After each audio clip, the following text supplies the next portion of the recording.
And that's what I was referring to earlier. We're not waiting for the facts.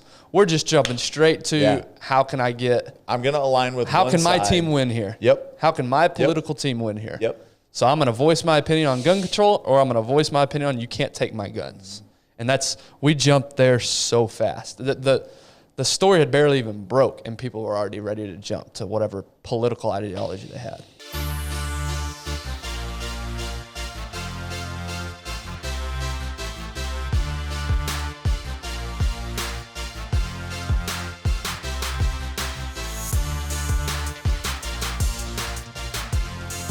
You know, normally these Wednesday episodes are, at least lately, have been focused around fitness, how to improve your physical body, and obviously it's been a great new addition, and people have really enjoyed it. I think today, though, with the recent events, we felt it necessary to address, obviously, and what we're talking about is the Uvalde shooting. And the day this episode that you're listening to this, it's been a week and 3 or 4 days since it happened. The day we're recording it is the same week. Just pulling the curtain back for you guys. But we did want to address it. Obviously, it's a big, story right now, big issue, big talking point. And but I do think there is some value in having a few days to let it digest. And at this point, again, a week and a half later, I'm curious, if I'm forward thinking here, I'm curious how top of mind it is for a lot of people anyway. Mm-hmm. So it's good to bring it back up. It's an important discussion to have. And just wanted to give our thoughts, wanted to give, address there's just 100 different talking points right now. Yeah. First and foremost, I think you're exactly right. Instead of reacting, we talked about critical thinking, we talked about nuances, we talked about over the last few weeks, and something as devastating as this, to be able to process it immediately and have answers is an unrealistic expectation. I think over the last week and a half, by the time we're listening to this, people are going to hear opinions, both on both political sides, and the saddest part about this is this has been made to be a political event. Mm-hmm. First and foremost, we have to be there for the families of the victims, for the kids at the school. Because this is an event that is going to forever change their life. It is going to affect them. There's going to be a lot of emotions and fears and challenges that these kids and these teachers and these families in Uvalde are going to have to work through. Mm-hmm. And honestly, the community, and I mean on a bigger scale, parents across the country. This has been a hard week for Tiffany and I, for many reasons. One, we're heartbroken for the families, and I can't overemphasize it enough. Is like literally heartbroken for them that they had to go through, they have to go through something like this because of something so evil. And you're thinking about them first, but it's kind of impossible not to then look at your own kids. Mm-hmm. And this is the last week of school for our kids, and thank God we go to school in a district that I think responded appropriately, responded compassionately. They responded quickly, and they immediately, even even when the news broke, we got a call from the school district that they were increasing police on campus. All the doors are locked. One point of ingress egress, when the superintendent called all the parents, like the amount of compassion and empathy, not only for the victims in Uvalde, but also for the parents, and saying our job is to protect your kids. Like, you have trusted us to protect your kids, and we're going to do so. But what has killed me the last week is watching this unfold and seeing the things happen that people are taking advantage of the platform for their own benefit. And I don't even want to call attention to names. Because I don't want to give credit to the people. Right. I don't even want to talk about it, but it's heartbreaking. And I want to stay away from putting anybody down, using any negative language, because all I hear is both sides. Like, the right is saying it's your fault. The left is saying, it's awful that it's this, because we're losing sight of the big picture. And we're going to get into that, like what our opinions are. And again, these are opinions too. Let's be honest. Ben and I and David sitting over here, we don't have the answers. Our governors don't have the answers. Our superintendents and school districts don't have the answers. Our Congress definitely doesn't have the answers. The Senate doesn't have the answers. Our president for sure doesn't have the answers. We don't have the exact answers, because this is such a complex issue that you can't. Now, I do think that there's fairly simple solutions, but they're not the solutions that people want to hear. Yeah. But I wanted to start this episode off just, again, recognizing and giving our condolences and compassion for those that are going to be going through this, went through it, and are going to be dealing with the consequences of an evil action over a long time. And our hearts break for you. Our prayers are with you. And again, we all need to rally behind you and support you and just show you love right now. The time is not to make a political stand, not to make an example out of it. The time right now is to open our arms, embrace those that are crushed right now. Yeah. Yeah, and along those lines, I forget the movie. It's a Pixar movie about your brain and the different emotions and memories, and what I'm talking about? Yeah, what's that? Inside Out. Inside Out, yeah. Is that what it's called? Yeah. And they talk about core memories. When I think of core memories as a kid, I think of trips we took. I think of, great Christmases. I think of time with family.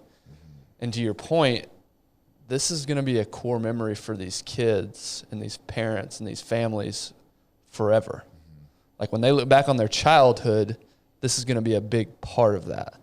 And how sad that is that this has to be a part of now for the rest of their life. Yeah. They have to live with that for the rest of their life. I don't know if you heard, and again, timeline's all jacked up by the time you're hearing this, but the husband of the teacher who passed away yesterday, did you hear about this? Mm-mm. He died of a heart attack 2 days after the shooting because of so much grief that his wife passed away. They have 4 kids. So now 4 kids. That was the teacher that had 4. Yeah. Oh my gosh. So her husband just died yesterday of a heart attack. So it would have been last week by the time you're hearing this recording. But now there's 4 kids without parents. So the ramifications are only beginning. It's not like it's over now because of, the event is over. It's the ripple effect is going to be felt for literal years at this point. And you know how I process things. I just, my mind immediately goes to lists and, trying to think through and critical thinking, because you're right. There is no easy solution. There is no easy fix. It's going to take a multitude of things to be better going forward. And so I just thought that there were 5 main thoughts that when I sat down and I really wanted to dig through this in my mind. and you touched on a lot of them, and I wanted to go through those and get your thoughts, get your feelings on this. How can we? And I think the most important thing is what can you and I do, and David, as parents, as members of a community, what can we do going forward? Unfortunately, we're never going to eradicate this completely. I don't think there's any solutions that will completely eradicate it. We're not going to find a utopia all of a sudden. Yeah. But how can we make it better? That's the point, is how can we improve. And the first thought that comes to mind as I reflect back on the last week is our weird obsession with commenting before we have all the answers or before we have all the facts. Yeah. That's the first thing that sticks out to me, is how many people are immediately going to Twitter, how many people are reporting things before we even know. It's like we immediately call upon our personal experience, and we want to make sure everybody knows our opinion right now. Yeah. And I'm not just talking politicians. I'm talking people that I love and respect on, in person and in life are doing this online. They're making their opinions known on Facebook. And again, I get it. It's a big topic, but why do we have to feel like we need to make our immediate points made before we hear any of the details? It just makes you look uninformed. It makes you look emotional. Like you're making these comments out of pure emotion as opposed to logic and reasoning. And so that was the first thing that stuck out to me, is just how many of us, and just in general, our weird obsession with having to be the first to comment, having to be the first one on the scene. Yeah. So again, this is a very, very complicated situation. There's a lot of investigation that still has to happen. There's a lot of there's reports that still have to be written, finalized, assessed. And I'll bring up an example. And then kind of maybe give my thoughts on your question on why. But one is, okay, so one of the big things currently right now, and again, we'll probably have more answers when the show airs, but is why did the police wait 40 minutes before entering the... I've noticed there's a lot of opinions on that. Right. So again, opinions. What has not been discussed, and yes, parents that were there, if I was there, would I sit and wait while I know that my child is in that school and there's an active shooter? Hell no. Right. Like, police, you're going to have to tase me or shoot me from I get it. Right. Trust me. But here's the thing, is any sort of hostage situation, anytime that a criminal, an active shooter has weapons and has the ability to take more lives, and you just go in guns a-blazing, how many more lives are put at risk, right? So there's protocols put in place. You've got to be strategic in that. You have to. If you watched any cop movie in the 90s, you know that you can't just go blowing in, and because again, if you provoke, how many more lives could be lost? Right. So you don't know that. So we don't know all the facts. We don't know why they were strategically waiting. Okay, hey, was he continuing to fire? I haven't heard any reports on over that 40 minutes. Was he shooting the entire time, or was he not? Was he stopped? Okay, if he's stopped, okay.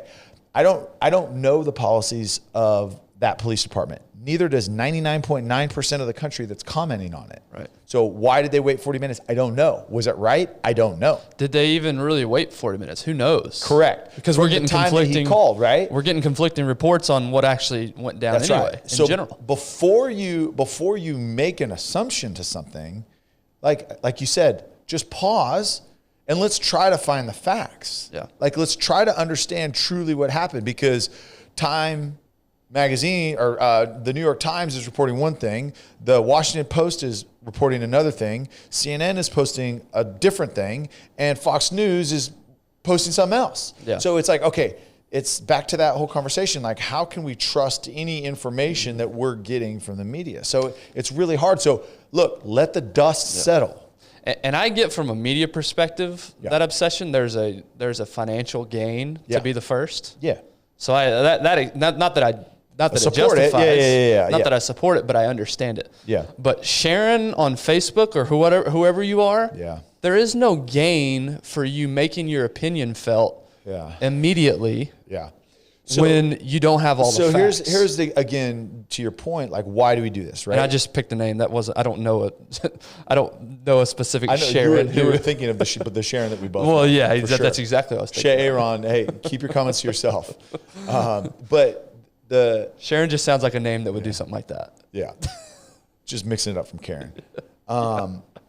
So we are such a want it now culture, whether it's material things. But here's the thing too, is that because we are so impatient with things, we're impatient even to sit in our own thoughts. Mm-hmm. And we're impatient to actually the whole critical thinking thing.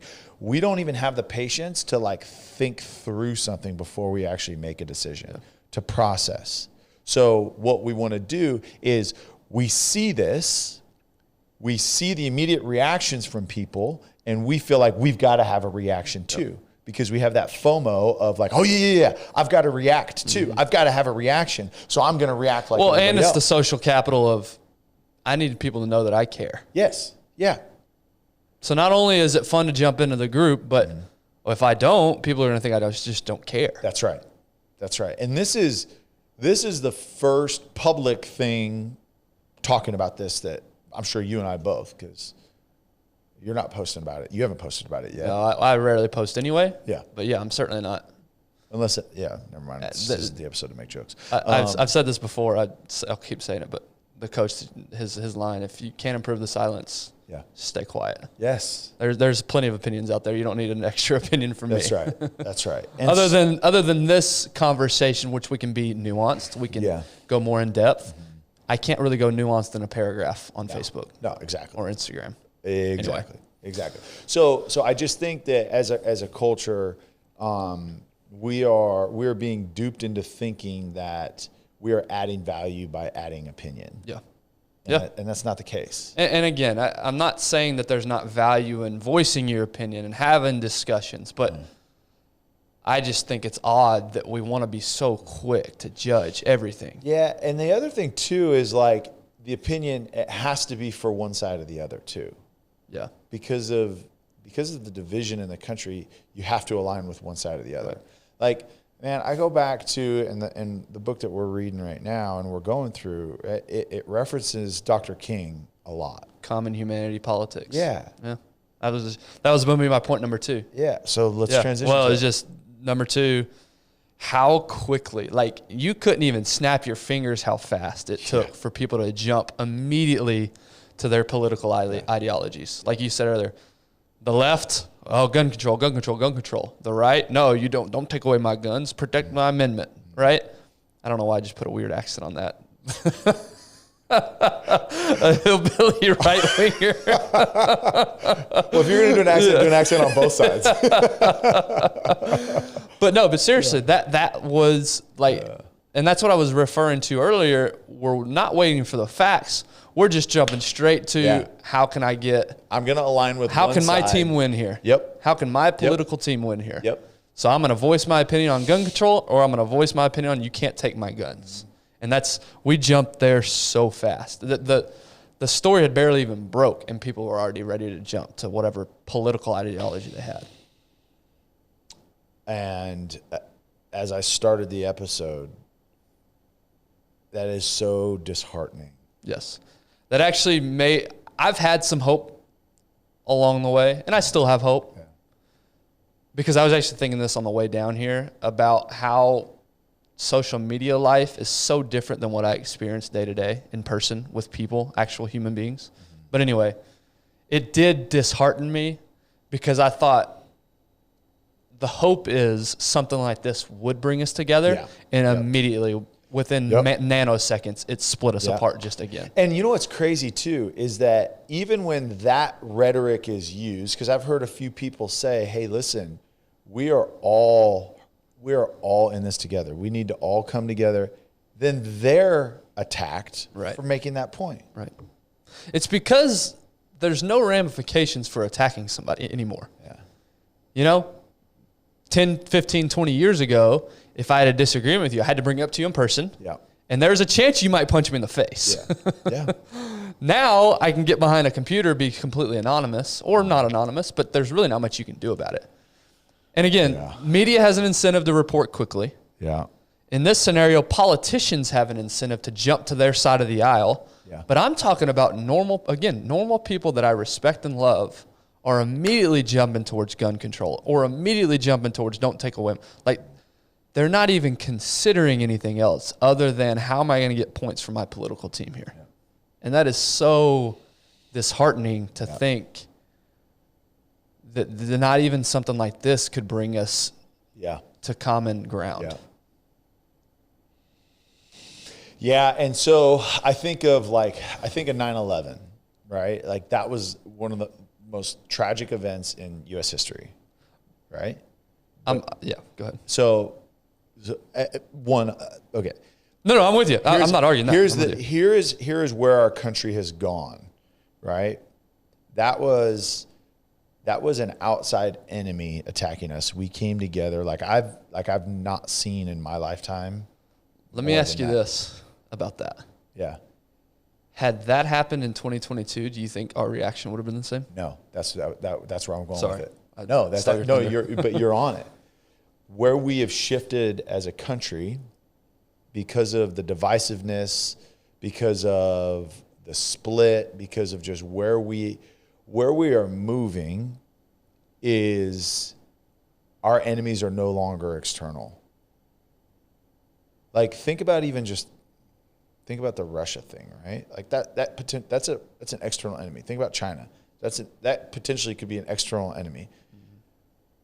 That's not even talked about anymore. That's not even the Ukraine deal. Like now we have half the people saying, no, we shouldn't support them. Or no, yeah, Putin, yeah, whatever. But like there's some other political reason. Now it's not about Putin invading a country for his own gain. It's about, this side of the party accepted bribes and he's working with them. And it becomes, because again, we have external enemies, and I'm throwing up air quotes if you're just listening. We have these external enemies, but we don't care about that. We have enemies within. How quickly we make every scenario about us. About us. The biggest enemy is the Republican Party or the Democratic Party. That's what it is. And now we are literally at war. So now we're using the despicable murder of children as a vehicle to attack the other side, the enemy. Yeah. And so again, to your point, had that happened today, it would be some sort of political gain. Oh, you didn't do this policy, or you're too weak on military enforcement, or you're not doing this, or you're not doing this, or you're getting oil from them, and it's like it's never ending. Right. And again, we are literally turning on each other, and we are in the direction of imploding from within. And then guess what? China, Russia, they're just watching like, we don't even have to do anything. Yeah. Like we'll poke the bear every once in a while, and we're going to let you do it yourself. I heard this quote one time. It's like, if this wasn't a conspiracy to ruin the country, then what would they have done differently? Yeah. If this isn't some sort of grand scheme to get us to fall as a nation, then what would be done differently to get us to fall as a nation? I mean, it is playing out perfectly if you're an outside observer here. Because again, as I mentioned earlier, Martin Luther King, when there was an issue, when there was a division in the country, the beauty of his strategy was uniting everybody. We are all in this together. But we can't have that conversation anymore. Right. We can't have that. We're all in this together. Oh, no. You're a white straight male, or you're a trans Persian female, or you're a conservative, or you're a liberal, or there's all these divisions because and will not accept the fact that we are all Americans. And I still believe as, and we're going to get into this, as misguided as we are as a country, I still believe as a country, we all want the same thing. We want freedom, liberty, prosperity, and we want safety, right? And we all want the same things, but like we can't get out of our own way. Yeah. Out of just the petty. Yeah. But anyways, but to your point, yes, I think that the quick reactions back to that point is because we just are so, we have such an ADD type of culture that we can't even sit in thought before we react because we have to jump on it and we have to get the 13 likes on Facebook to feel like, okay, I did my part. I care. Yeah. You know? Yeah. To show what's the phrase that's become popular the last couple of years? Virtue signal. You're signaling how much virtue that you have. Yeah. And it's just, I don't know. David's got a microphone today. David, what do you think of, before we jump into number 3, what do you think so far? What are your feelings here? You're a father. Yeah, no, that definitely changed a lot for me because there really hadn't been a shooting since I've been a father. And so that was like, oh my gosh, I can't imagine. Like, before you have kids, you just don't understand really. Mm-hmm. And then once you do. Yeah, it definitely puts a different perspective on it. Yeah, it definitely shocked me more than before I was a father. Yeah. So yeah, it definitely made me think a lot more about it. Right. Yeah, it hits you. And we talked about this a few weeks back about problems don't really resonate until they punch us right in the face. Yeah. Even this, to a certain extent, I'm removed from because it's a different city. I don't know anybody personally there. It stings me because of, just obviously common humanity, but also being a parent. Yeah. But it would definitely hit a lot different if this happened, 10 miles south of here in Highland Park, or it happened in Prosper where I live. Yeah. It would, my thoughts and feelings would be ratcheted up even more. Yeah. The third thing I thought about, and it leads to what you were saying, it leads to, all these kind of flow together, is the lack of common sense on how to convince people of your opinion and your point of view. You don't get people to buy into what you believe by berating them and blasting them and blaming them. This is all the Republicans' fault. This is all the Democrats' fault.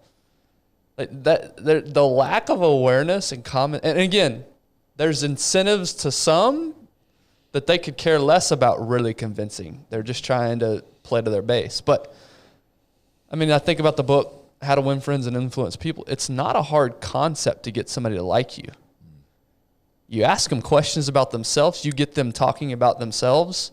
What is important to them? What are their goals? That's how you win over people. Yeah. Win people over. Yeah. And yet, the lack of common sense online in the media of people who, if we were truly trying to work together here on this isn't how you react to that. No. You would ask questions. Why do you want more gun control? What do you believe is broken about the system currently? What sort of measures are you proposing that we take moving forward? Yeah. What sources of information and data are you using to find this? Let's work together. Okay, so this is where you're coming from. Yeah, not a challenging question. Right. And maybe what I asked kind of sounds no, like that. But I think, you phrase it in a way, yes. Let's get together in a room. Let's sit down together. All right, what are your goals here? And again, I have no clue how politics works in the Washington. I have no idea if they really sit down at a table. In Washington. That shows how much I know. But do they actually sit down in a room together and ask questions to each other? Or is it we're going to blast each other on Instagram and through the media? I don't know. I don't know how it works. But I don't know either. I do know the best way to approach this would be to sit in a room together. Mm-hmm. And if Tyler, you and I are opposing on something, okay, Tyler, what leads you to believe that? What are your goals in this scenario? What would you like to accomplish? In a dream world, what does a solution look like? What do multiple solutions look like? If that seems like common sense. Does that seem like common sense? It does. And as we're going through, the book, The Coddling of the American Mind, right? It talks about this, and in order to like be educated, to make sound decisions, you have to challenge your thoughts, right? And we as a culture, we can't accept somebody. Ooh, who are you to challenge my beliefs? Mm-hmm. Like, who are you to say that like I have no right to feel this way? Shame on you. Well, the facts actually say this. Like, can you provide any facts that validate your decision? No, I can't, but I believe it. And how dare you for challenging? Even if all of the data points that says that I'm wrong, the science says that I'm wrong, how dare you challenge my beliefs? I know you said that, I know that I'm wrong, but I still believe it to be true, so it's true. And it's like, we as a culture, we can't have those conversations because we are so emotionally weak, because we are so emotionally protected that we can't even comprehend that our politicians have that conversation in a productive manner. That it's like, okay, guys, look, here's a huge whiteboard, and we're going to work together to find this solution. It's no. How dare you? It's gun control. We're going to take all the guns back. Automatic rifles, that nobody should have those. Mm-hmm. Okay. Let's talk about the data that supports your claim that automatic rifles are responsible proportionally deaths in the United States as opposed to handguns. Mm-hmm. Let's talk about it. Yeah. Okay. Where are you? Okay. Actually, automatic rifles are responsible for less deaths than handguns. So are you proposing we take all guns? Okay, if that's what you're saying, let's go in and let's say, hey, it's a level playing field. Mm-hmm. Handguns are responsible for more deaths in the U.S. than automatic rifles. So which ones matter? Is it the deaths that are associated with rifles? Those carry more weight than the deaths that are taken by or caused by handguns? Help me, but we can't have that conversation. Yeah, and just picking on you here, even your tone and the way you're asking, and even that is can be seen as aggressive. Because, it's abrasive, 100%. Because immediately, and again, I'm with you, and we share the same opinion on a lot of things. Yeah. But I'm just trying to put myself in a position of somebody who didn't feel that way. Yeah. And if somebody starts trying to throw facts at me and they're condescending in their questions, 100%. That's just going to shut me. And I'm not saying that's what you're doing. I'm just saying, but I am. Even the nuance of how you phrase these questions, 1,000,000% is important. And I came into this episode trying to be calm and collected, and I am guilty, like everyone else, for getting emotionally charged on it. Right? Which you're a human being. But you're exactly right. You're exactly so right. It's not enough to ask questions. It's you've got to What does all this take? Yeah, that's the emotional intelligence that I wish we had more of, myself included. It's like, okay, if I really want to make progress here, how does this person interact? How does this person respond to criticism? How do they respond to aggressiveness? Mm-hmm. How do they respond to data? How do they respond to stories? Start thinking about that. Read the person through the conversation. And then now I've got to deliver it in a way that actually can be received by this person that I am talking to. Yep. And you're right. Exactly. Right now, as I'm getting worked up and my voice is getting louder and I'm like coming, like, you're like, okay, I know exactly what side Tyler leans to, because my ego automatically his delivery is in line with that. So I'm assuming that that's where he's at, and he now is the enemy. Right. And I'm going to get defensive. And you're right. You're exactly right. Yeah. You've got to come to these discussions open-minded, open-handed, not accusatory. Yeah. And you can't fake that either. Yeah. It's got to be genuine curiosity to what Tyler thinks. Yeah. I'm just a naturally curious person. Yeah. And so it may be easier for some people than it is for others. I know it is easier for some people than it is for others, but to me, it's not difficult. If I want to convince you, even if my end goal, Tyler, is to convince you of my perspective, the way I go about that has to be very calculated. Yeah. And has to be, like I said, open-minded. Because maybe along that conversation, you're going to convince me otherwise. Maybe I go in thinking one thing, and my whole goal is, all right, I'm going to try to convince. And this, by the way, this is free gold for any argument that you have. Yeah. is with your spouse, with your coworker, whoever, with your 5-year-old freaking kids. No, I'm just kidding. There's no logic in them. But I'm going to go in open-minded. And yes, my end goal is to convince Tyler of my opinion. Yeah. However, there's a chance here that he's going to convince me of his opinion. You have to be open to that. And that's okay. You have to be open to that, because if you go in closed-minded because what happens is when the other person is talking, they may bring up some very good They probably points, will. Logic, data, whatever it is. But when you go in closed-minded and saying, hey, I'm only here to convince you instead of I'm here to have a conversation, what do? You literally shut out every single word that they say, and you're starting to think about your next response and rebuttal, and you're just going to grab on a couple words that you can rebut, and you miss everything. Yes. Yeah. Yeah, and we do that all the time. We're listening to respond. Yeah. We're not listening to understand. Yep. Yeah. And again, this seems like common sense, but we've lost. Common sense isn't common, apparently. Yeah. So instead of listening to Tyler's point of view, is just ready to respond and ready to rebut. Okay, I truly want to understand where he's coming from. Yeah. Maybe he's a moron, but I'm going to let him come to that conclusion himself. Here's the deal: is honestly let them show how stupid they are. Disclose to themselves how what and again, you're right. Like how idiotic they are. No, it's like.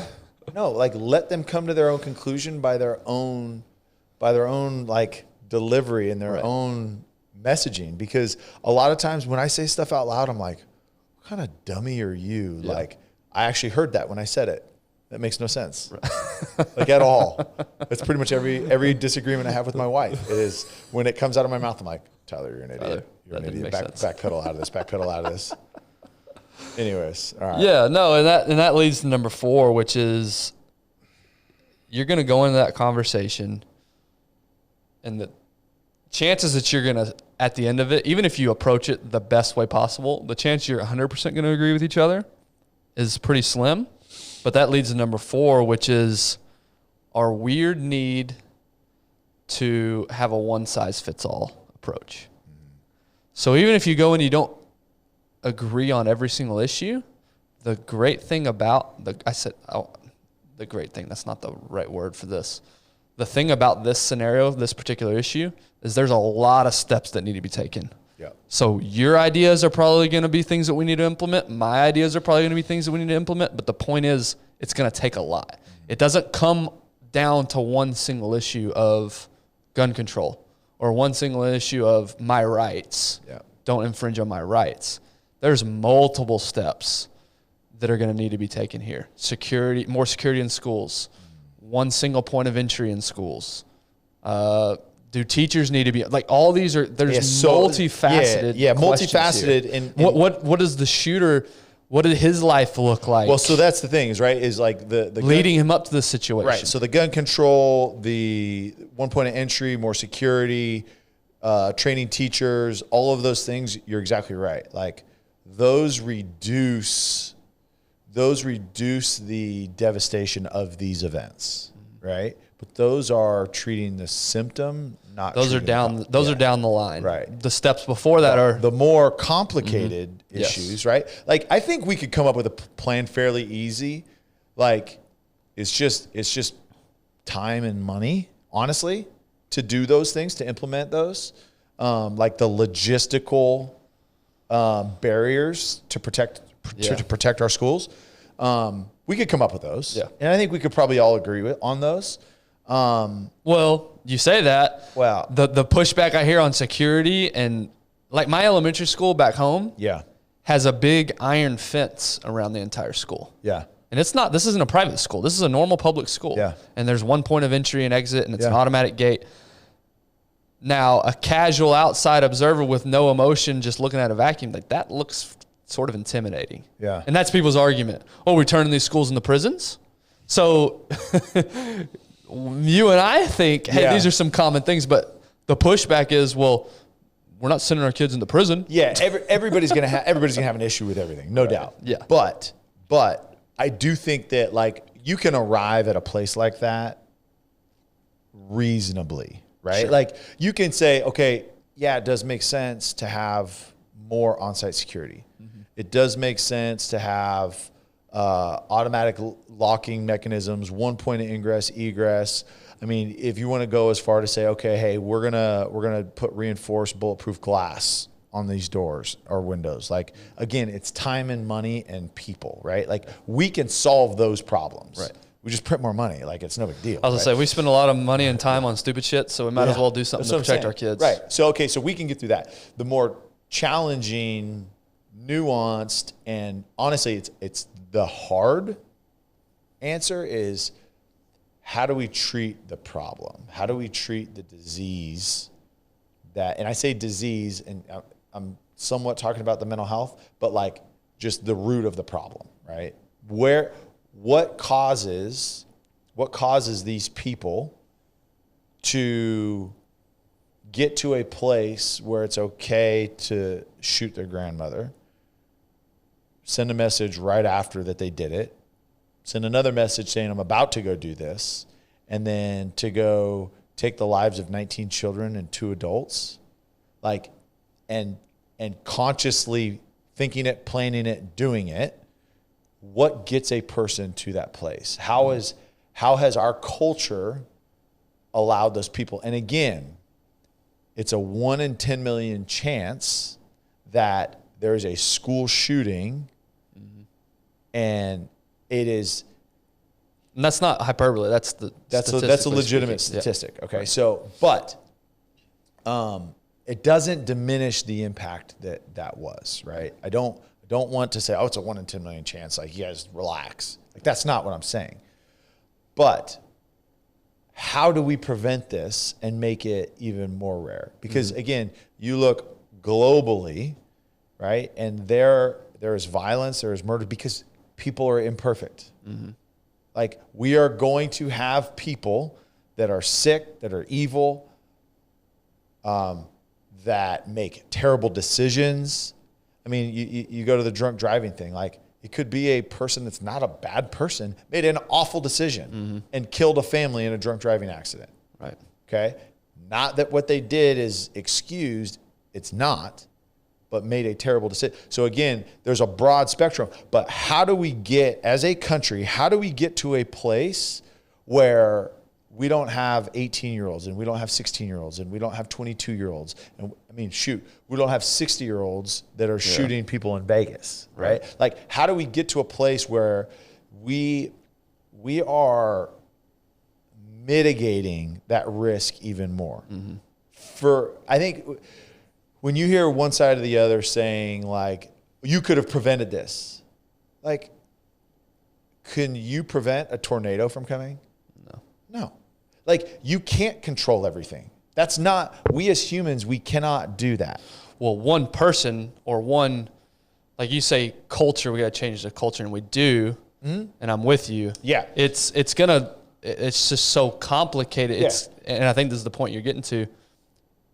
What is his home? What was the shooter's home life like? Yeah. But what's the community around him? What I'm saying though is there's so many nuances and challenges, whether we live in utopia or not. Like, there is going to be scenarios where there are evil people. Yep. Like, there are going to be scenarios, as much as we do addressing mental health, addressing the family. We're going to talk about all these things, addressing the home, male influence in the homes, like men sticking around, taking responsibility, disciplining our kids, raising our kids in a way that, that promotes empathy and love. I mean, all of these things that we could be doing better. You're still going to have bad apples. Yep. You always are. It's the whole police thing, right? You're never going to get 100% compliance. It's the whole police violence. Like, we are generalizing an entire profession across the board by a dozen or 2 bad people. Like, proportionally, it's a tiny, tiny amount, but we're generalizing everybody. But how do we protect our children, our neighbors, strangers, but how do we protect other Americans and other humans by mitigating that risk even more? Yeah. Yes. here's like you look at historically, these events have increased. So let's move to where we are today in relation to 40 years ago, right? There were less mass shootings then than now. And so one side may say, well, yeah, you have more access to firearms now. Do you? Okay. That's one thing. So take them away. Okay. That's your solution. I would argue that there is a deeper root cause of why there's an increase here. Why is there an increase in sexual predators? Why is there an increase in rapes? Why is there an increase in human trafficking? Why is there an increase in all of these heinous, terrible crimes? And again, I think we can trace this back in the last 30 years to a shift in our culture. And again, these are my opinion. I'm not saying that I'm on one, but what we are, the direction we are going as a country is alarming, and there are stats proving that the way we're going isn't working. Yeah. Yeah, it's extremely complicated. It's extremely detailed. It requires pinpoint accuracy, pinpoint discussion, pinpoint an in-depth look at each situation. Like this, let's not talk broad terms. Let's talk this situation specifically. Yep. The child clearly grew up in a home that was not conducive to a successful contributing adult one day. Yeah. That's clear. Mother had drug issues. Father was not present. Was not present. Was living with his grandma because his mom kicked him out of the house. So this specific example, not speaking in general terms, this specific example, I don't have the answer to. My hunch is it takes a community around this individual, a neighborhood, a family, to take ownership and take a caring approach to this child. Yep. You bring the child into the world, you have a responsibility to raise them in a way where they eventually grow up and contribute a positive effect to society. That obviously did not happen in this scenario. And again, you're never going to get 100% compliance anywhere. That this is going to continue to happen. But in this scenario, there's just so many, and the other, just throw another curveball into this situation, is all these red flags. Apparently he cut his own face at one point. Apparently he was DMing people. And the armchair quarterback sits back and says, why did anybody report this? Yeah. So to throw another curveball, take yourself back to 14 years old. Yeah. And the weird, and I'm not talking about this kid, I'm just making an example, but the weird kid in your Spanish class in 7th grade is cutting his face. Do you feel a personal responsibility for that kid? Yeah. As a 14-year-old that doesn't really know him that well? Yeah. No. Yeah. You don't. Maybe we should. Yeah. Maybe we should get to a point where we do. 100%. But you don't. But you're like, quit acting like you're holier than thou. You wouldn't have reported it either. Yeah. Every single person that's listening to this knows that kid. You know exactly what I'm talking about. And you have been in that situation. You're like, I should probably say something. Yeah. But it's going to be awkward. It's awkward. It's weird. I don't want to get him in trouble. Yeah. There's just so I'm many. not sure exactly. Like, I'm not mature enough to be able to process that information. And every armchair quarterback out there is like, well, we need to raise our kids to be able to do that. It's like, okay, that sounds good, right? If you've got the right, it's all about in the home. I agree. I totally agree. But like, it's real easy to say after the fact. Yep. As a 34-year-old, where I sit here today, that is 100% my opinion. Yeah. But as a 14-year-old, I'm taking myself back. Yeah. And the kid I didn't really know that well is doing these weird things. I'm not reporting them. Yeah. And nothing my parents would. My parents taught me, great morals, but it's still an awkward scenario. And again, we oversimplify things and bypass the nuances to be able to get the rhetoric to fit our opinion, right, or fit our agenda. And in this scenario, like a side could say, "Yeah, you should have said something." Well, the kid was in and out of school. Yeah. So it's not like he was in class every day. Why didn't the teacher say something? Why didn't the community rally behind him and pick him up? Well, he wasn't there Right. a lot of the time. Like he was in and out, wasn't going to graduate. Like he was there sparingly. Like neighbors were trying to support him and invite him over. But like there was that stuff. So it's easy to say like it's a community's responsibility to not allow this to happen. Like I agree. But remember, we talked about this a lot, is like we as humans were created to live in tribes, and tribes of like 150 people. Mm-hmm. Like any more than that is really hard to process as a human and our cognitive ability to be able to feel responsibility and act for communities as big as we are. Mm-hmm. Like we've got our physical communities, but then there's now this social media and internet and metaverse community that now takes our communities times 100. So it's like, yeah, you could say that, but like are we even capable of saying our community is responsible for every single kid? Like that's a big ask. Now, with that being said, I do think we as a community, as a culture, we do need to step up and we need to say, hey, if I see something and I see someone hurting or I see someone struggling or if I see these signs, not from an obligation of like a judicial obligation. Like, oh my God, you're cutting yourself, you need to go to an institution. It's like, hey, I sense that you're hurting. Like, do you want to talk? Yeah. Do you want to, are you doing, can I buy you a cup of coffee? Or, hey, can I take you and buy you a meal? Or like, yes, I do think we need to move that way. But to your point, the reality is we are all at different levels of maturity with that, because those are not things that we're being taught early on. Yeah. You know what I mean? Yep. Yeah, that's the old saying, it takes a village. Yeah. I think about the way I grew up. I had my two parents, thankfully. Yep. Still Married to this day. So I had two awesome examples in my home. Not only did I have them, every one of my aunts and uncles and grandparents and cousins lived in my hometown. Now, again, I know this is rare. I'm just saying, I'm just giving this scenario my personal experience. See? So you're now, privileged. Yeah, I'm privileged for sure. But so now I know, okay, not only my parents looking out for me, if I go do something dumb, my aunt, who is a hairdresser, knows everybody in the city. And I can't get away with anything without her knowing. Yeah. So now I've got her watching out for me. Yeah. And I've got other uncles watching out for me. And I've got cousins all throughout the community.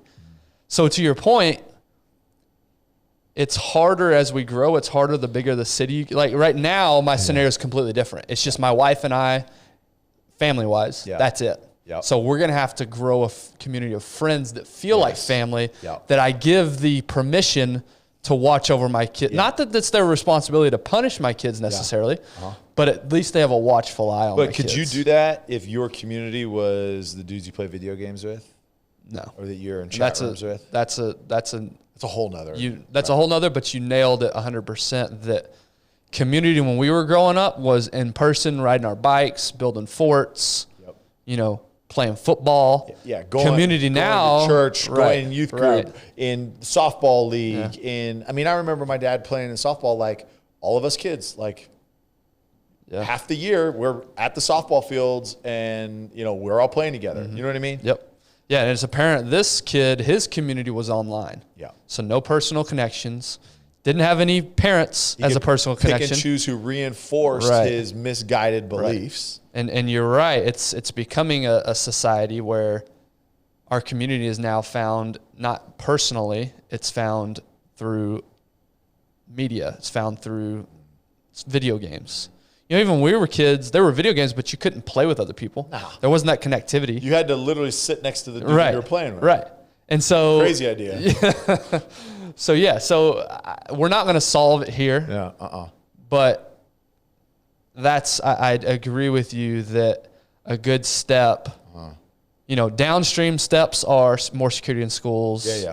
Things like that. Steps before that are what's going on in the home. Yeah. And then maybe somewhere in the middle, and I wanted you to touch on this, and I don't know, we can't go on forever here, but I am clueless. Like completely clueless when it comes to purchasing a gun. Yep. Never owned a gun. I've shot guns, but I've never owned one. Never tried to buy one. Never really. Yeah, it'd be cool to have one, but I don't It's not like I'm going out seeking it. Right. And I know you own some guns. So educate us. What is the process? Yeah. Because I do think there is some, everybody that wants to scream gun control, gun control, gun control. I think it's just human nature that if something's harder to achieve, you're still going to get some that will push through that, but it's just like the Atomic Habits book. Yeah. Right? The more barriers you put in front of an end goal, the more people are going to fall off in the process to get to that end goal. So my question to you is how easy is it to get a gun? Yeah. Depends where, obviously, right? State by state. So I've lived in my years of awareness of gun ownership, I've really only been in Texas, California. I lived in Illinois, which is really strict. They have really strict gun laws there. I lived in Florida, not familiar with theirs. I was only there for a short time. So let me just speak to California and Texas. Arguably the two most polar opposites. I would say it's easier in California to get firearms than it is in like New York and Illinois. But which is ironic because Illinois, I mean, every weekend in one city you're having. That's another topic, but that's interesting to hear that Illinois. It's hard because it's true, but it's also like, one side of the aisle has used that rhetoric and used those statistics multiple times, and nobody wants to hear it. Yeah, because nobody wants to hear it. Let's not go down that line. Anyway. Let's get back to the original question. Okay, so in Texas, anytime that you are buying a firearm from a federally approved dealer, so your Academy Sports, your Shields, so your big rifle gear, and then your private shops, you've got to have a license. There's a lot of hoops to actually sell firearms. Okay. Anywhere in the country, there's a lot of hoops that you got to go through. Okay. So anytime that you do, you have a federal background check. So you're filling in all of your personal information. So you're putting. So break it down for a moron like me. Yeah, so let's say I want to go buy a gun, and I want to go to Academy to buy a gun. Yep. So I walk into Academy. I say, "Hey, sell me a gun." What's the first thing that they do in that scenario? Well, okay, you've picked out your gun. Let's say you already know what you want. You pick it out. Okay, so then they will give you a form either on a paper copy or a digital. Everything's digital now. Mm-hmm. And so they say, okay, here, let me see your ID. So they take your ID, they scan your ID, they run a background check through your driver's license. This is all happening in real time? This is all happening in real time. Right while I'm in the store? Yeah, right there. Oh, okay. Yeah. So that, with your driver's license, they can pull up your criminal record. So if you've got a criminal record, they run that right there. Okay. So then you also fill out the federal application, which the serial number of the gun is then added to that application so that they know, okay, hey, this person, this social security number is purchasing this gun. And there's a number of questions. And again, you fill out name, address, previous address, social security number. That's pretty much it. Like on your actual, you fill out your personal information. So you got that stuff. But then they go through a number of questions, and then it's pretty long. It takes a good 10 minutes of going through and answering questions, and a lot of it has to do with. So there's questions surrounding, okay, hey, have you ever been dishonorably discharged from the military? Have you been diagnosed with any mental illness? Have you been treated for any mental illness? Have you been charged with a misdemeanor? Have you been charged with a felony? Are you a resident of the United States? If you're not a resident of the United States, what does your citizenship look like? What country were you born? They ask race questions. Okay, are you white, black? Are you there's how there's sometimes the different levels, and then so they ask all that, and then they submit it. And so they submit it in the database, and there's a couple of different ways. So it usually takes about 30 minutes, to submit it. And there's two outcomes, or three outcomes, I guess. One is it's approved, and in Texas you can walk out with a gun. So that day, after 15 minutes, that's correct. I could be going home with a gun. That's correct. The whole process usually, from the time you say, okay, hey, I want this, to walking out of the door, it's usually about 45 to an hour. Okay. So then the second option is, hey, you're under further review. So there's a 48-hour period that you then, your application. So you're not walking out of there that day. Then you're not walking out of it that day. So, and then the third is you're denied for whatever reason. You know, if you filled out. So here's the problem is, especially on like the mental health side, is, hey, have you been diagnosed with any mental illness or mental health? There's not or really like that? How do you validate that, right? What's the background check on it? Like, do they have access to your medical records? Unless you've got a criminal record that's associated with that, we're just kind of trusting you on that, right? So that's what's hard, especially about this scenario. And then, this scenario, he bought his guns legally. Bought it legally. Went through a background check. Nothing popped because he never had a criminal record. Right. Which is interesting because I know police were called a few times. Right. Not been arrested, but not been arrested. And that's kind of where I'm like, okay, maybe there's like some tightening up that we can do on this. And I'm not. And again, I am all about logical solutions here. Absolutely. I'm all about it. And I think statistics will bear. I'm not sure anybody who is going to disagree so far with anything you've said as far as making the process in depth, more diligent. Right. More diligent. Yeah. And that's fine with me, because here's the counter to maybe one argument, and I'm going to pose is, if you say, hey, we're going to put a 5-day hold on getting you a firearm, you cannot walk out on the same day. Who is that going to deter from purchasing a gun? The Ben Gibbs, they're like, sure, like, yeah, I'll go get one. Like, oh, we're going to go dove hunting? Yeah, I'll go get a shotgun. I got to wait 5 days. Maybe one of my buddies has one that I can just borrow. I'm not going to go do that. Right. Somebody that is mentally ill, that has been talking about wanting to join the Marines because they want to kill people, and is planning on these things premeditated, they're going to wait the 5 days. Yeah. So the person that is trying to get a gun for that reason, and they don't have any background behind it, is it really going to deter those people from doing it? My argument is no. It's going to deter the safe gun owners. The other argument is, okay, you've got to go through a gun safety course. Totally agree. Again, very ignorant to the whole process, but part of the reason guns aren't appealing to me is because I'm so ignorant to them. I couldn't even tell you how to safely load a gun. Mm-hmm. So the fear of that is what keeps me away from guns. I totally ignorance agree. Keeps me away from guns. Totally agree. So one thing I want to say all that to say I'm with you. Like, I would actually put even if it wasn't required, I would put myself through gun safety. As everybody should. Right. As everybody should.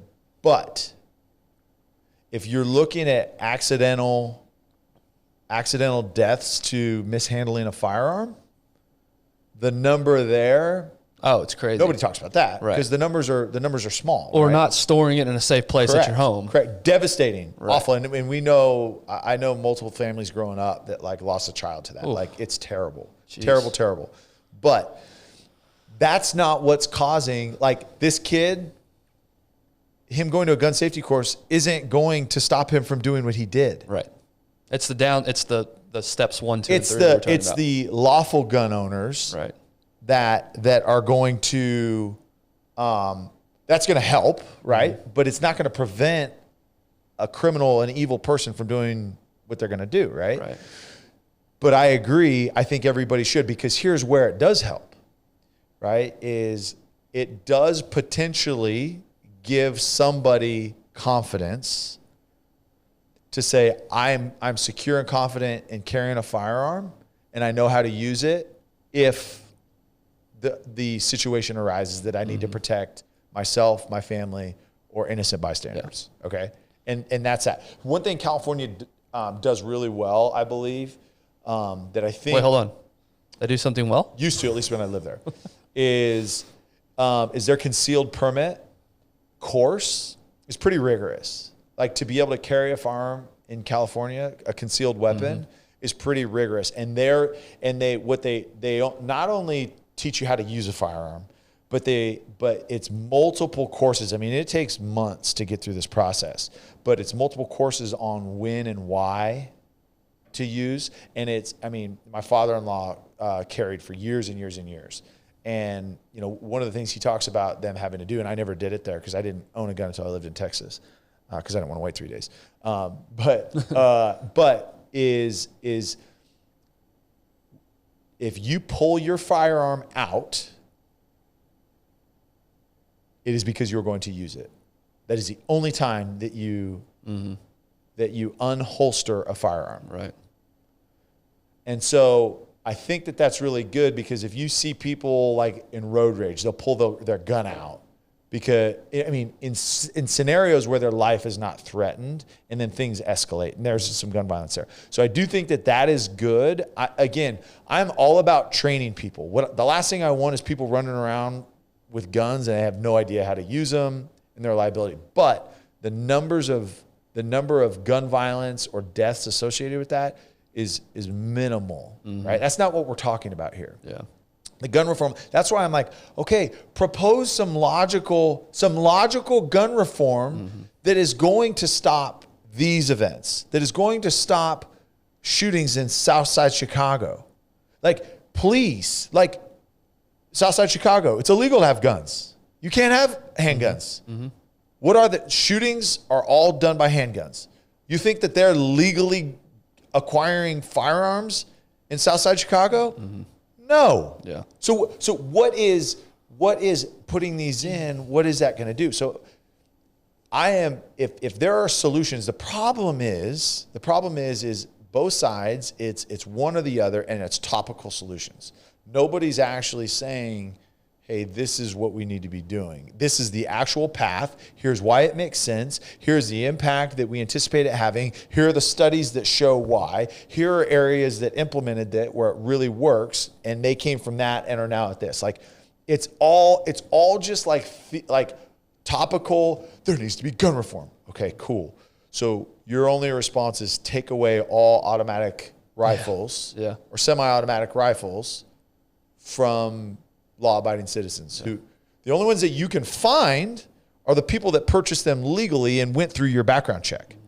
Those are the only ones that you know where they're at.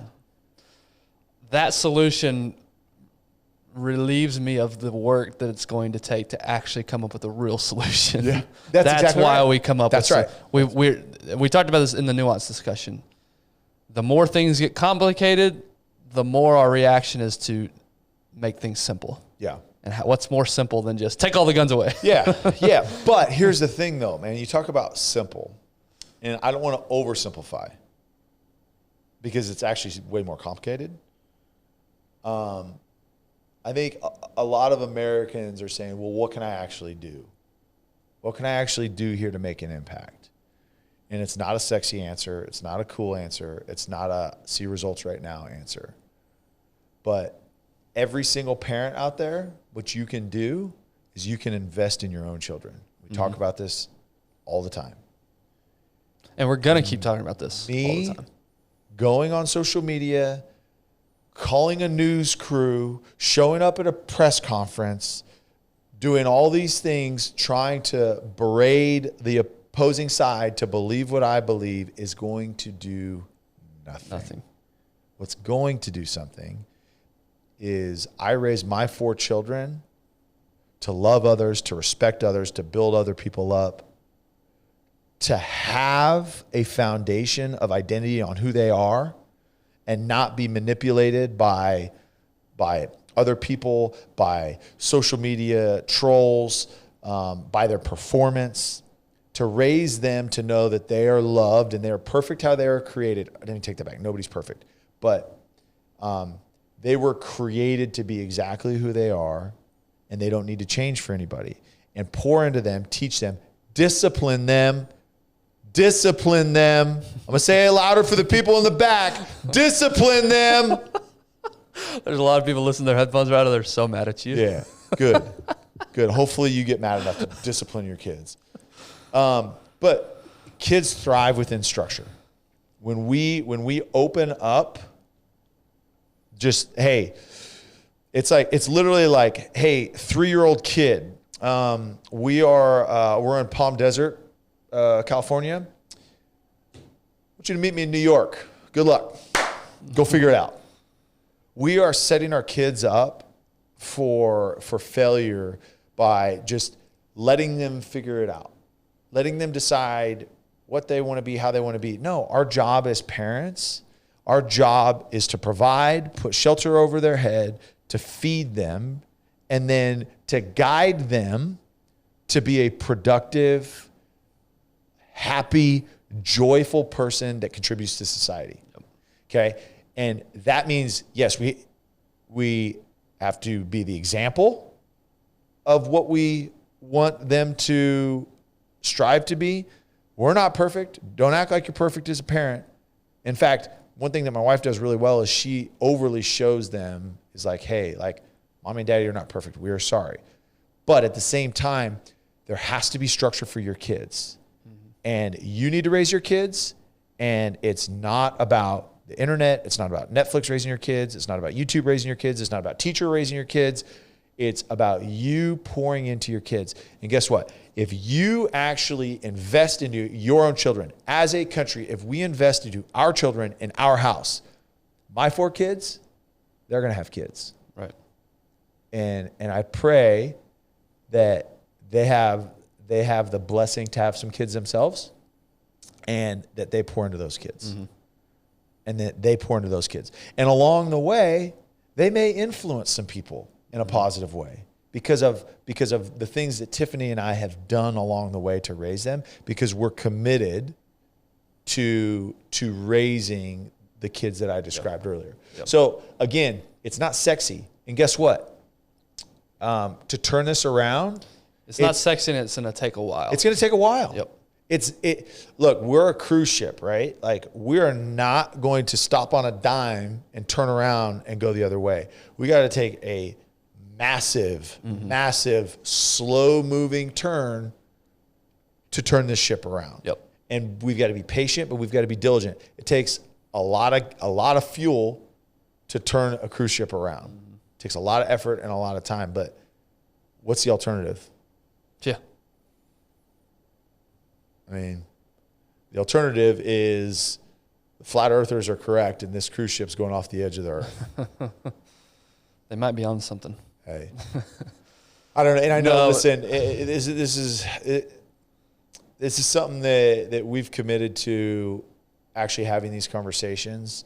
I think I'm guilty of it too, to be honest, Ben, is that like, I'm like, all right, who are these dudes to speak on this? Like, why do they feel like people care about their opinion? And if y'all don't, I get it. But you're still listening. Yeah. But here's the deal is like, I don't want to force my opinion on anybody. I want you to critically think about it, come up with your own decision. These are just our opinions, our thoughts, and hopefully you find that there's some logic behind it, but we're going to keep having these conversations because I think that me not yelling discipline and telling you that you're an idiot on gun reform and stuff like that, like, forget those, but hopefully we can encourage you to have conversations with the opposing side that is moving towards a solution, a reasonable, logical, effective solution, and not just argument. Yeah. And not just taking a stance because you're taking a stance because that's the side that you're on. Like, let's find solutions here, because Governor Abbott's taking a ton of heat right now like it's his fault. But, I mean, he said it. Like, this is a terrible, evil event that happened, and it is unacceptable. Mm-hmm. It is unacceptable. The gun didn't commit the crime. The person did. Yep. So let's address the real root of the problem, and let's create a community that pours into each other. Let's create a community where it's not an option for parents to be present and be there. And if they can't be, that the community steps in and picks up the slack there. But let's address the real problem, y'all, after we have had time to process, after we've had time to mourn, after we've had time to support and love those that have really, truly lost something right now. Let's not be the ones that are out there trying to prove an agenda, trying to prove that. Like right now, people desperately need to know that they're not forgotten, that they're not alone, that this is terrible and nobody thinks that it's okay, and that we have your back, and that we are going to make this place better, and we are going to. But right now, we just need to be behind those families. Yeah, and that's it's obviously extremely sad for the ones that lost their children. It's also sad that apparently, based on all evidence we have at this point, he didn't have anybody in his life that took a true care and interest in him. Yeah. And that's really, really sad that there was not and again, I don't know the scenario just based on the information we have, but it seems as though there was nobody pouring into him in a positive way. Mm-hmm. Which, to your point, what you're saying here is, because that was my last thought, was there's a lot of people commenting. My hunch is a week and a half later, and again, I'm forward thinking here, is how much the discussion has probably died down at this point. How many people were commenting right after it happened, but how many of those people are out today, a week and a half later, talking to their local school board, discussing with other parents, how do we, bring money together? How do we bring ideas together? How many of these people are writing or calling their local congressman or their state official? Yeah. How many people are truly taking action? Simpler, how many parents are having conversations with their kids about this? Right. And that's my point, is because the argument is, well, I don't know what to do. Well, start with having conversations with your kids. Yeah. But if you're truly passionate about this and you really want to signal how much virtue you have, start putting things in action. It's going to require discomfort. You're going to have to do things you don't want to do. But if this is truly something you're passionate about, don't let this just be another event that happens that we just forget about in 2 weeks. You know what? Yeah, a week and a half, it doesn't really affect me. There's some other news story. Right. Don't be the squirrel or the dog chasing the squirrel here. If you truly do care about this and you say you care about this, put it into action. And if you don't know what else to do, start with yourself and start with your family. If you literally have no clue what we should do, I think, from a federal level, if you post an opinion about a certain topic, you are then required to go for every action. Post. You're required to do at least 4 hours of community service serving that whatever opinion you make on there. That's a mandate I can get behind. Well, so far, imagine the crickets. I keep imagine thinking, the crickets on social media if that was implemented. I keep thinking like communism and dictatorships aren't good, but the more we have these discussions, the more I'm like, okay, I would mandate this, I would mandate that. So I can very easily see how my country would turn into a dictatorship very quickly, because I love that idea. If you're going to make a comment, you've got to now go serve. Support that cause. Yeah. You can't just chirp. Yeah. You can't just big talker. Yeah. You've got to actually go put your money where your mouth is and go do something about it. Or shut up. Or shut your mouth. And just go about your business. Yeah. But look, if you're not gonna care, then don't act like you do. Yeah, don't act like you do. It's simple. Ooh, you get me riled up. What a mandate. Whew, I like that. So far in our country, and Tyler and Ben, utopia. Can I be your vice president? So far. Or your vice dictator? Vice dictator. So far, fitness is mandatory. Yep. The Coddling of the American Mind book is a mandatory read. Yep. And if you're going to make a comment on social media, you better go do some community service on that topic. Like it. Man, imagine our country's going to be sick. We checked off. Now it's just healthcare, bro. That's now we got to figure out healthcare. Well, we're taking care of that with the best medicine ever, which is fitness. Boom. There you go. Boom. Man, I hate this. Is always a tough topic. Everything we've said today, this last hour and a half, Tyler's talked about. This is our opinion. This is our perspective. This is where we're coming from. The point is, these are the discussions that need to be had. Yeah. I would love, just like I asked you about the gun scenario that I'm completely ignorant on. Yeah. I would love to have somebody, and let's have this discussion again with somebody who thinks totally different than us. For sure. And let's talk about it with them and see what their ideas are. maybe a little personal challenge for you and I is to have an episode where we put this into action. Yeah. We sit in a room. Now, are we going to solve all the world's problems? No, but at least we're going to have differences of opinion. Yeah. And we're going to show and model how you go about. Is that what we need to do? Did we just come up with another episode? Is that what we need to do? Do you know anybody that's far left leaning that's like completely on the opposite side of anything we said today? Because I only associate. That's all I do too. I only so. stay in my echo chamber. Yeah. So anyway, If you don't believe what I believe, you're evil. So. I don't think anything we said today was outrageous. I want to say a lot of us would probably be in line with I hope taking care of your family. I hope it's perceived as logical, but again, it's my experience, my perspective, right? Sure. And so I can't assume that everybody thinks that, oh my gosh, that makes sense. Yeah. I can't assume that. Yeah. I can, so I will. Anyway, thank you guys for dealing with us. And again, please, like parents, hug your kids tighter, have that conversation. Go about today, tomorrow, every day with gratitude.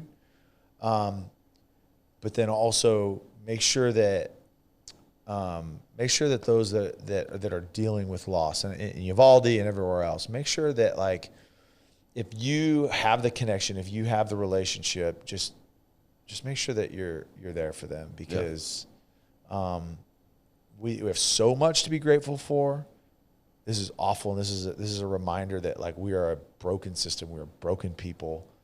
But again, back to Martin Luther King, when this happens, right? Like darkness can't drive out darkness. Only light can do that. Hate can't drive out hate. Only love can do that. Let's remember that. Like, let's remember in this time right now, it's not about now getting into a verbal argument, because we know we don't have anybody out there that's trying to throw hands. Mm-hmm. But let's not go. But besides me, for the first time. But let's not take this as I'm going to get angry and I'm going to fight the other side. Like, that doesn't solve anything. Yeah. Yep. So I can't add anything to that. Thanks, guys. See you tomorrow.